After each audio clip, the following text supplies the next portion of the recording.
Суроо жооп рубриканы улантабыз. Жөнөкөй жарандар мага соцсет аркылуу суроолорун узатат, ушуларга мен жооп берем.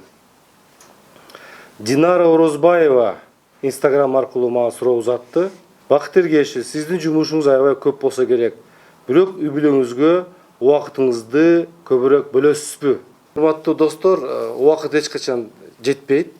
Бирок менде жакшынакай система бар. Мен bir күндүн убактысын мен бөлөм. Бул тайм менеджмент деп коет. Эртең менен баштап кечке чейин ар бир убакытты, ар бир саатты бөлүп чыгам.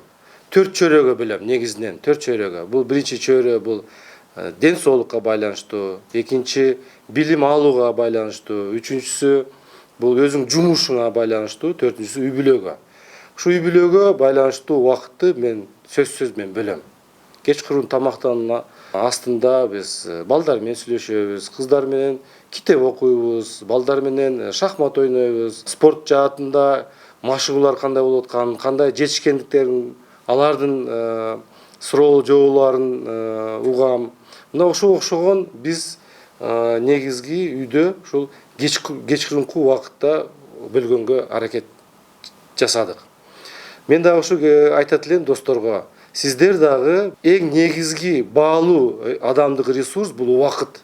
Убакыт эч качан артка алып келе албайсың. Ошон үчүн ар бир саатты үнөмдөш керек, аны баалаш керек.